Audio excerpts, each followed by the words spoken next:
إياك نعبد وإياك نستعين اهدنا الصراط المستقيم صراط الذين أنعمت عليهم غير المغضوب عليهم ولا الضالين.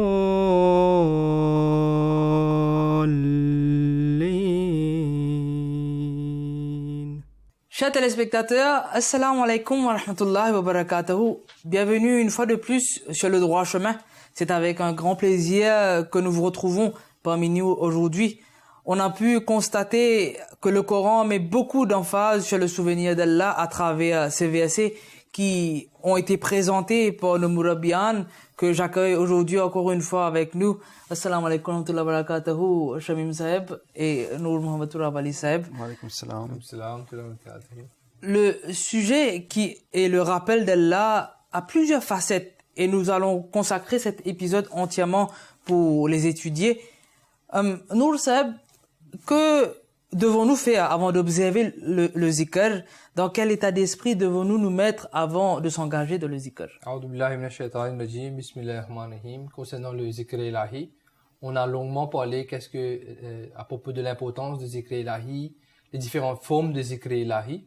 Pour vraiment s'engager dans le zikr ilahi, il y a des choses qu'on doit à chaque moment garder en vue. Par exemple, pour vraiment en tirer profit du zikr ilahi, comme on l'a expliqué précédemment, que il y a des gens qui s'engagent dans le zikr ilahi pendant des longues périodes de temps et ça va affecter le corps physique. Ça va avoir un effet physique sur eux.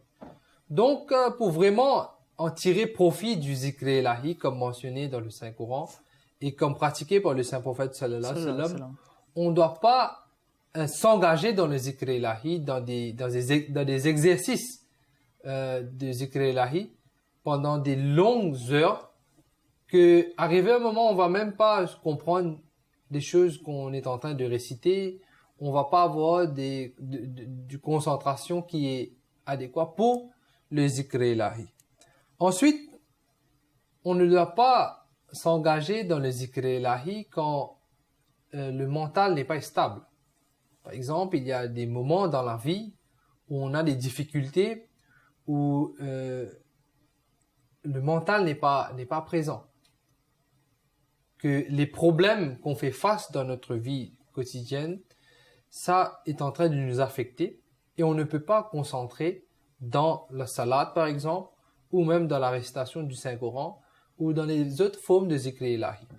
Donc pour ce faire, c'est mieux de d'abord s'adresser à ces problèmes, de faire de sorte que après des efforts, on a pu trouver une solution pour qu'on puisse concentrer dans le zikr ilahi, peut-être dans la salade ou même dans la récitation du Saint-Coran. Parce que si on est en train de demander des choses à Allah pendant le zikr ilahi, qu'on n'est même pas conscient, on est en train, peut-être, au lieu de demander des doigts, on est en train d'invoquer des choses qui ne sont pas correctes par nos propres erreurs. Peut-être on ne sait même plus que ce qu'on est en train de dire. On n'est pas concentré dans le zikr ilahi. Ensuite, pour pouvoir vraiment faire le zikr ilahi, on doit avoir l'envie de faire le zikr ilahi. On doit avoir cette envie de demander des choses à Allah, d'invoquer Allah Ta'ala, de lire ses louanges, de réciter ses louanges et d'invoquer les bénédictions d'Allah Ta'ala. Si on n'a pas l'envie, on ne va pas pouvoir vraiment en tirer profit de cet exercice de zikr ilahi. Il y a aussi des gens qui disent que c'est difficile parce que dans le commencement, on n'a pas de goût, il n'y a pas de goût. On ne comprend pas pourquoi il faut s'engager dans le zikr ilahi. Mais pour un croyant, on doit toujours savoir que Shaitan, Satan, est toujours présent pour égarer les gens du droit chemin. C'est pour cela qu'il a promis, qu'il a fait comme une promesse que tous ceux qui vont essayer de marcher sur le droit chemin, ils vont venir les agacer. Donc, au commencement, ça va être un peu difficile ou même compliqué, qu'on ne peut pas en tirer plaisir des différentes formes de zikr ilahi. Mais pour un croyant, il doit toujours faire l'effort et il doit continuer à persévérer dans cet effort. Certes, au commencement, cela peut être difficile, mais arrivé un moment, il va développer le goût du zikr ilahi et ça va être comme le djihad qu'il va faire avec lui-même. Ensuite, on doit se mettre dans un état qu'on va accepter ce que Allah Ta'ala va nous accorder. Si nous, on va insister sur ce que nous, on veut, donc on va pas pouvoir en tirer profit des bénédictions qu'Allah Ta'ala va nous envoyer. Peut-être qu'on est en train de demander des faveurs d'Allah ou qu'Allah Ta'ala va accepter nos prières, nos vœux, nos demandes, mais Allah Ta'ala peut-être qu'il va l'accepter ou l'exaucer dans une autre forme ou dans une façon que nous, on n'est pas en train d'attendre. On ne connaît même pas le rêve, alors que Allah Ta'ala, lui, il connaît. Pour faire le zikr ilahi, il y a des moments où on doit faire le zikr ilahi à haute voix ou ba'jamat, en congrégation. Mais le mieux, c'est quand on est seul, on est en train de faire le zikr ilahi à voix basse dans notre cœur, que notre cœur est concentré vers le rappel d'Allah et de faire le zikr ilahi. Pour pouvoir vraiment en tirer de la joie dans le zikr ilahi, on doit essayer de faire le zikr ilahi avec le cœur. C'est-à-dire, ça ne doit pas être comme une routine. Par exemple, on va à la mosquée pour la salat parce qu'on doit aller à la mosquée. Il n'y a aucune autre raison donc tout le monde est en train de partir, donc moi aussi je dois être parmi la foule, parmi les gens. Donc il n'y a pas vraiment de plaisir qui sont en train de générer à travers le zikr ilahi. L'intention même n'est pas bonne. Quand l'intention n'est pas bonne, donc les gens ne vont pas en tirer profit du zikr ilahi. Et on doit toujours persévérer. L'effort va les emmener vers le résultat qui est le plaisir d'Allah à travers le zikr ilahi. Et ensuite, il ne faut pas être découragé. Si avant même de commencer les différentes formes de zikr ilahi, la salat ou la récitation du Saint-Coran ou les études, ou peu importe la façon, si avant même de commencer, on est découragé que Allah Ta'ala ne va pas nous écouter, ou on n'est peut-être pas parmi ceux qui peuvent faire le zikr ilahi, donc le commencement est, la base même n'est pas solide, donc on va pas pouvoir faire le zikr ilahi comme il le faut. Pour revenir à ce que Nour Seb a dit au début, sur l'importance du fait que le mental soit présent, sur la concentration mentale pendant le zikr ilahi, c'est quelque chose qu'on observe dans la vie de tous les jours, qu'on peut facilement comprendre. À titre d'exemple, si quelqu'un lit un livre, et il est engagé dans la lecture de quelque chose, mais le mental n'est pas présent, il ne comprend pas ce qu'il lit. Bien sûr, il va perdre son temps à lire, à tourner les pages, mais il ne sait même pas ce qu'il y a dans le livre et les avantages qu'il puisse en tirer du livre. Donc, la présence mentale, la compréhension et la concentration est primordiale pour toute chose et aussi pour le zikr ilahi. C'est la même logique qui applique au zikr ilahi aussi. D'accord. Le prophète d'Allah, comme on l'a déjà dit, c'est le Coran traduit dans la pratique. Donc, les conseils que vous avez présentés et qui viennent de lui sont donc très très précieux. Jazakumullah encore une fois. Shaim Saeb, comme on a pu le voir, le Coran est rempli d'instructions très très claires concernant le zikr. Nous dit-il aussi s'il y a des moments spécifiques où on doit se rappeler d'Allah? En effet, le Saint-Coran, en premier lieu, d'une façon générale, a conseillé aux fidèles de faire le zikr ilahi à toute heure. Donc, il y a plusieurs versets où le Saint-Coran n'a pas spécifié qu'on doit faire le zikr ilahi à cette ou cette heure spécifique. À titre d'exemple, le Saint-Coran nous dit dans le chapitre 4, وَإِذَا قَضَيْتُمُ الصَّلَاةَ فَاذْكُرُوا اللَّهَ قِيَامًا وَقُعُودًا وَعَلَى جُنُوبِكُمْ. Cette verset, je l'ai récité dans l'épisode précédent. que quand vous aurez terminé la prière, souvenez-vous d'Allah. Que vous soyez debout, assis ou couché sur vos côtés. Donc, il y a des versets là où le Coran, où Allah nous dit dans le Coran qu'on doit être constamment engagé dans le zikr ilahi, dans le souvenir d'Allah. D'ailleurs, Hazrat Aïcha, radhiyallahu ta'ala anha, il a dit que le prophète sallallahu alayhi wa sallam avait l'habitude de faire le zikr ilahi, le zikr d'Allah, constamment. Donc, et il a même dit alamatu hubbillah dhikrullah, que c'est le signe que quelqu'un a l'amour pour Allah, c'est qu'il fait, il se rappelle d'Allah. C'est quelque chose qu'on observe dans la vie de tous les jours. Si on a l'amour pour quelque chose ou pour quelqu'un, automatiquement, pendant la journée, à maintes reprises, on va faire mention de cette chose. Et c'est le même conseil que Hazrat Muslim Maud nous a donné, qu'on doit toujours faire le zikr ilahi, car ce n'est pas possible qu'on a l'amour d'Allah dans le cœur, mais que dil mein hai ishq sanam la pe magar naam na ho, et on ne fait pas le zikr ilahi. Donc, d'une façon générale, le Saint-Coran et Allah nous a donné cette conseil qu'on doit faire le zikr ilahi constamment. Mais, tout de même, le Saint-Coran a mentionné dans quelques versets des heures spécifiques où c'est conseillable de faire le zikr ilahi. À titre d'exemple, Allah nous dit dans le chapitre 76, verset 26, A'udhu billahi minash shaitanir rajim, Wadhkur isma rabbika bukratan wa asila. Ici, il y a deux moments spécifiques qui ont été mentionnés. Bukra wa asil. C'est-à-dire, et souviens-toi du nom de ton Seigneur matin et soir. Et le mot bukra, qui est utilisé ici, signifie l'aube, c'est-à-dire à l'heure où on offre la salade de Fajr, tôt le matin jusqu'au lever du soleil. Et asil signifie l'après-midi, c'est-à-dire à l'heure où on offre la salade de Asr jusqu'au coucher du soleil. Et le Saint-Coran aussi nous dit dans le chapitre 20, le verset 131, ici le Saint-Coran parle de différentes heures où le zikr ilahi est conseillable. Et le Saint-Coran nous dit, Allah nous dit dans le Saint-Coran, Fasbir ala ma yaquluna wa sabbih bihamdi rabbika qabla tulu'i shamsi wa qabla ghurubiha wa min ana'il layl fasabbih wa atrafa an-nahar la'allaka tarda. Ici, il y a plusieurs heures spécifiques que le Saint-Coran a mentionnées pour la glorification d'Allah, pour le souvenir d'Allah.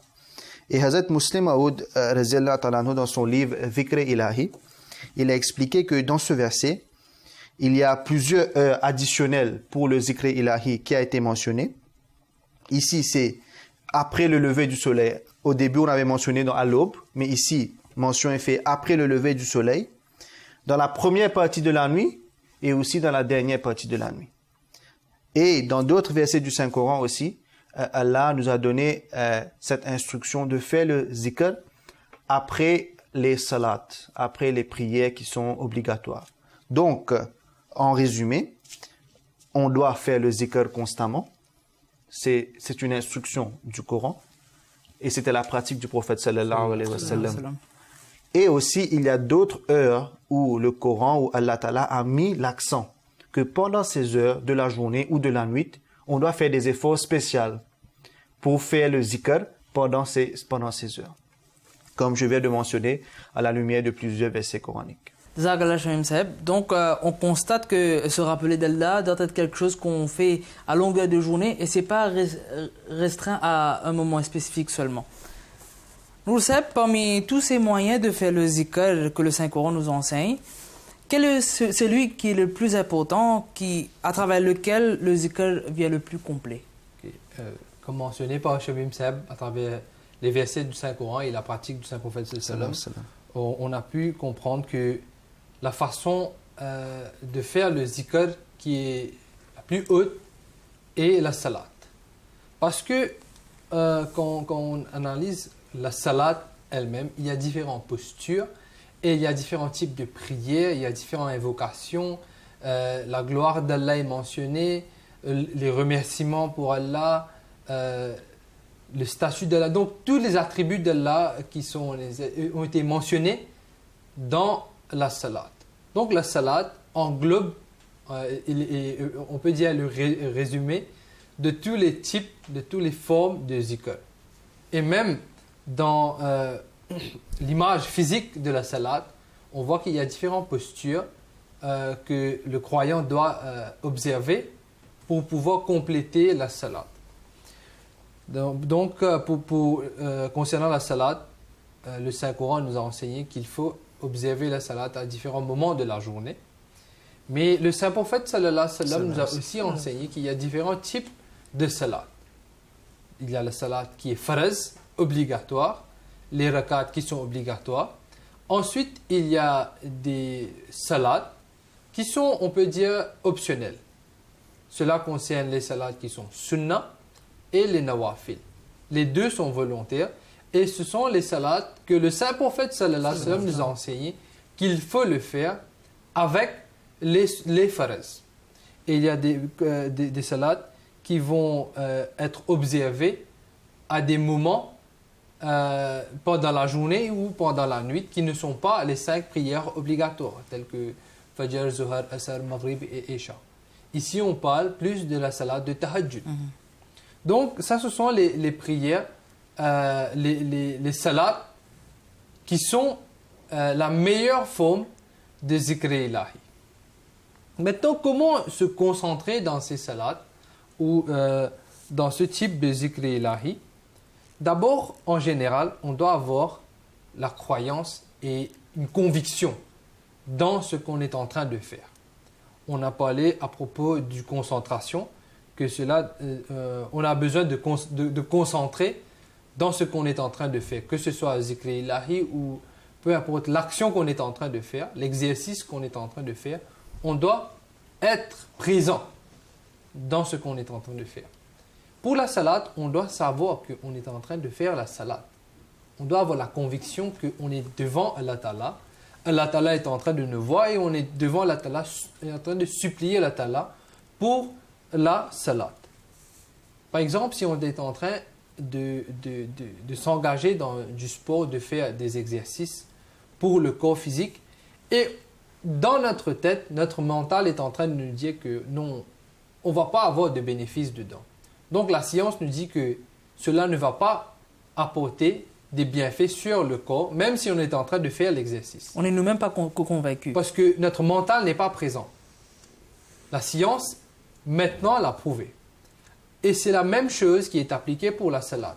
Si on n'est pas convaincu que la salat va nous apporter des bienfaits, on ne va pas pouvoir être concentré.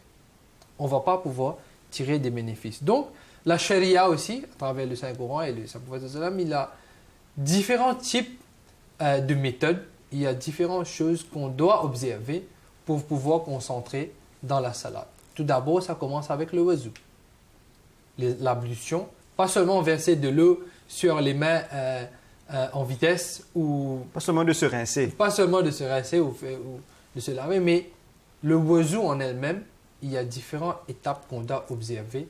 On doit faire les prières concernées parce que ça a un effet sur le corps et l'âme. Quand on est en train de laver les extrémités de nos mains, de nos pieds, du visage, etc., la science aussi nous dit que ça a un effet sur le système nerveux.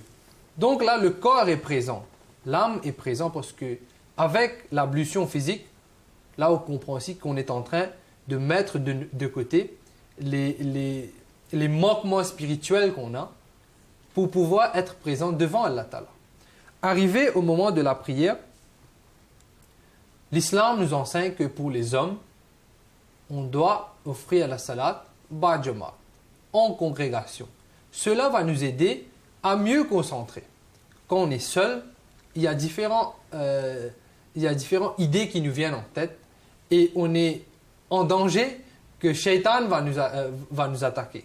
Il va mettre des idées dans notre tête et là on ne peut pas se concentrer pour la salat. Alors qu'en bas Jamaat, il y a les safs, il y a les rangs qui sont dressés pour la salat en bas Jamaat. Donc là, si quelqu'un est en train d'offrir la prière, nous aussi on sait que on est présent pour un but spécifique, pour la salat. Donc La salat en congrégation est aussi une façon pour avoir la concentration dans la salat. Le saint prophète sallam aussi nous a enseigné que, et c'était sa pratique, et c'est ça qu'il a enseigné à ses épouses bénies et aux sahaba, que même dans la maison, on doit avoir une place spécifique pour la salat.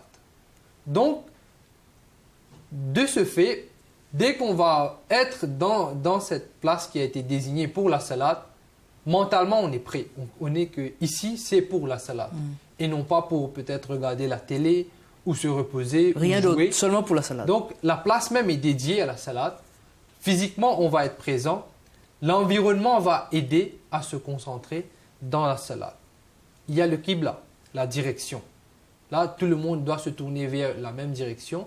Et cette direction qui est le qibla, concernant le qibla, on va se rappeler du sacrifice de Hazrat Ibrahim et de Hazrat Ismaël, qui était pour l'ibada, pour l'adoration d'Allah, ils ont tout sacrifié.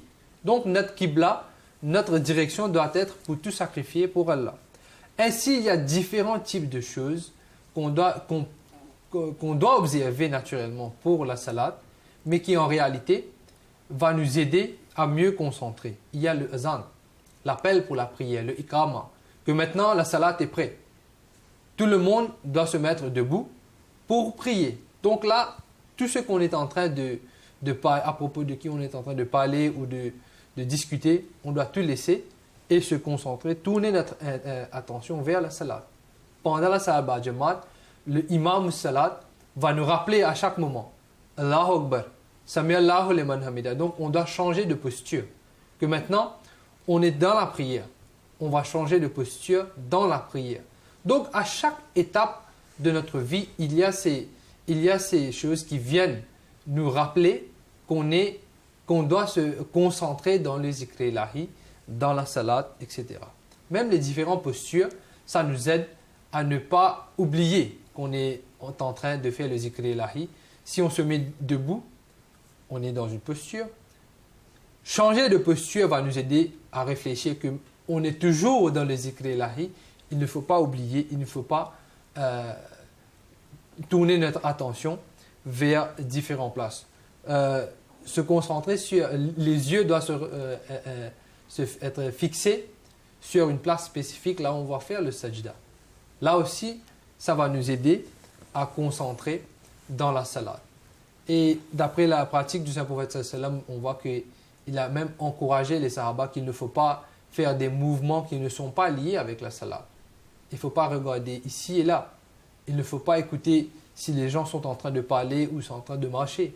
Il faut se concentrer dans la salat. Donc, ces moyens ont été prescrits par le Saint-Prophète sallam pour nous aider à se concentrer dans notre salat. Et d'ailleurs, c'est très important car le Saint-Coran a mis l'accent et a donné un avertissement à ceux qui prient mais qui sont négligents de les prières. Fawailul lil musallin, que ces gens, ils ne vont pas avoir les avantages de la salat.